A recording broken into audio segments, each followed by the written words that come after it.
Hi hello welcome and வணக்கம். இன்னைக்கு என்னதை பத்தி பேச போறேன் அப்படின்னா, நம்ம பேஷன் என்ன அப்படிங்கறது எப்படி கண்டுபிடிக்கிறது, அந்த கண்டுபிடிச்ச பேஷன்ல எப்படி வந்து சக்சஸ் ஆகுறது அப்படிங்கறத பத்தி தாங்க பேச போறேன். நிறைய பேர் சொல்றத கேள்விப்பட்டிருப்போங்க, எனக்கு இது பேஷன் அது பேஷன் அப்படின்னு. அப்ப நம்ம யோசிச்சிருப்போம், எனக்குன்னு எந்த பேஷனுமே இல்லையோ அப்படின்னு.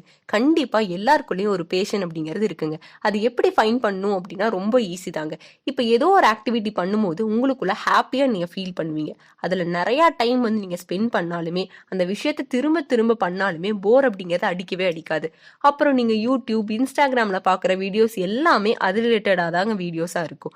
நீங்க படிக்கிற புக்ஸ் எல்லாமே அது ரிலேட்டடா தான் இருக்கும். இப்ப இதுதான் உங்க பேஷனா இருக்க வாய்ப்பு இருக்கு. இப்ப பேஷன் என்ன அப்படிங்கறத நீங்க வந்து கண்டுபிடிச்சிட்டீங்க. இப்ப பேஷன் என்ன கண்டுபிடிச்சா மட்டும் போதுமா, நம்ம வந்து சக்சஸ் ஆயிடலாமான்னு பார்த்தா கண்டிப்பா யாருனாலையும் சக்சஸ் அப்படிங்கிறது ஆகவே முடியாதுங்க. அந்த பேஷன்ல தொடர்ந்து நீங்க வந்துட்டு ஹார்ட் ஒர்க் அப்படிங்கறத போட்டுக்கிட்டே இருக்கணும். அந்த பேஷனை வந்து நீங்க வெளிக்கொண்டு வரணும் ஃபர்ஸ்ட். அதுதான் வந்து ரொம்ப முக்கியம். எந்த ஒரு பயமும் தயக்கமும் இல்லாம இதுதான் என்னோட பேஷன், இதுதான் என்னோட திறமை அப்படிங்கறத நீங்க வந்து வெளியே கொண்டு வரணுங்க.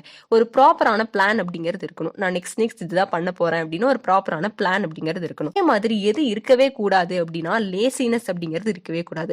நாளைக்கு பண்ணிக்கலாம், அடுத்த நாள் பண்ணிக்கலாம் அப்படிங்கிற அந்த ப்ரோக்ராஸ்டினேஷன் அப்படிங்கறத நீங்க அவாய்ட் பண்ணணும். அவாய்ட் பண்ணிட்டு கண்டினியூஸா நீங்க ஹார்ட் ஒர்க் வந்து போட்டுக்கிட்டே இருந்தா மட்டும்தான் அந்த விஷயத்த பத்தி நீங்க டீப்பா வந்து அந்த நாலேஜ் அப்படிங்கறத நீங்க புரிஞ்சுக்க முடியும், சக்சஸ் அப்படிங்கறது ஆக முடியும். இப்போ நம்ம வந்து ஹார்ட் ஒர்க் வந்து போட்டுக்கிட்டே இருக்கோம்.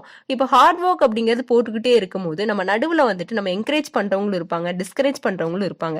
ஓகேங்களா? இப்போ என்கரேஜ் பண்றவங்க ஓகே உங்ககிட்ட வந்து இந்த திறமை இருக்கு, நீ வந்து பெரிய ஆளா வருவ அப்படின்னு சில பேர் சொல்லுவாங்க. டிஸ்கரேஜ் பண்றவங்க வந்துட்டு உன்னால இதெல்லாம் முடியாது அப்படின்னு சொல்றவங்க நிறைய பேர் இருப்பாங்க.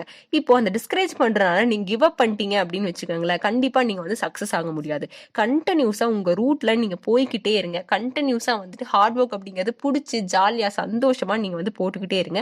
உங்க பேஷன்ல நிச்சயம் ஒரு நாள் நீங்க அச்சீவ் பண்ணுவீங்க. ஸோ ப்ளீஸ் நோட் இட் மக்களே. உங்களுக்கு இந்த வீடியோ யூஸ்ஃபுல்லா இருந்துச்சு அப்படின்னா இந்த வீடியோக்கு மறக்காம லைக் போட்டுருங்க. தொடர்ந்து இது மாதிரி நான் போடுற வீடியோஸ் நீங்க பார்க்கணும் அப்படின்னா இந்த சேனலை மறக்காம சப்ஸ்கிரைப் பண்ணிருங்க. தேங்க்யூ.